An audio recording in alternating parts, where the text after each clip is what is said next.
नमस्कार, आप देख रहे हैं चाणक्य न्यूज और मैं हूं आपके साथ मानवी ठाकुर। आज की कुछ खास खबरें।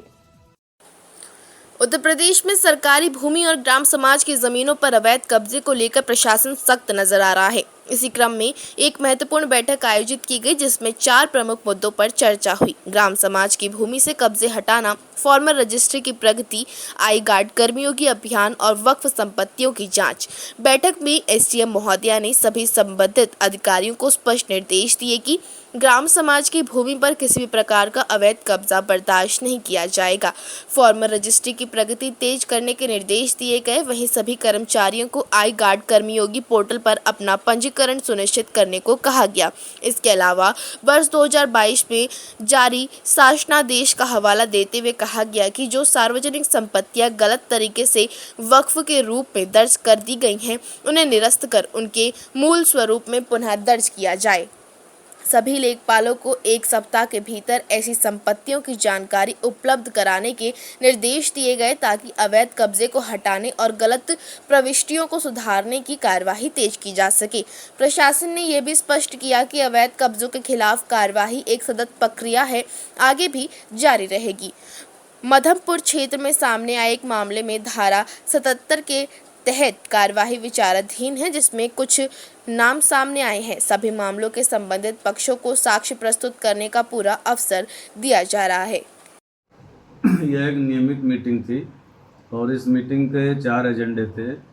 ग्राम समाज की भूमियों पर अवैध कब्जे और फार्मर रजिस्ट्री की प्रगति और उत्तर प्रदेश सरकार के द्वारा एक अभियान चलाया जा रहा है, आई गार्ड कर्मयोगी और वक्फ संपत्तियों की जांच।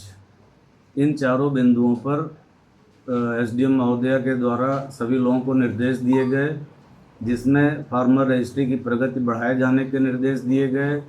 इसके अलावा आई गार्ड कर्मयोगी में अपना रजिस्ट्रेशन कराने के लिए निर्देश दिए गए और 2022 में उत्तर प्रदेश सरकार ने यह आदेश निर्गत किया है कि जो भी संपत्तियां सार्वजनिक संपत्तियों को वक्फ घोषित कर दिया गया है, उन संपत्तियों को वक्फ से निरस्त कर उनको उनके मूल स्वरूप में दर्ज किए जाने का निर्देश दिया गया है।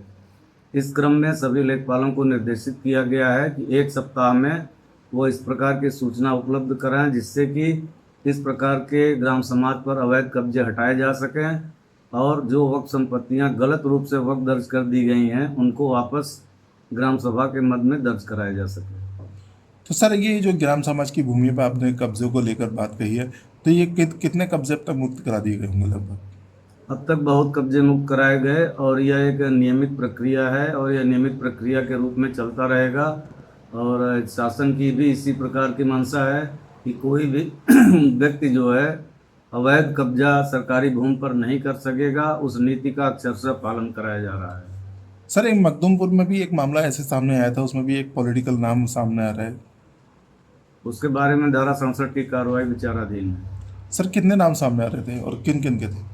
इसमें बहुत सारे नाम हैं, इस तरह से मुझे याद नहीं है। बहुत सारे नाम हैं और बहुत सारे इस प्रकार के कब्जों पर धारा 67 की कार्रवाई की जा रही है और उनको भी साक्ष्य का पूरा अवसर दिया जाएगा और उन साक्ष्यों के आधार पर न्यायिक प्रक्रिया के अंतर्गत उस पर कार्रवाई की जाएगी।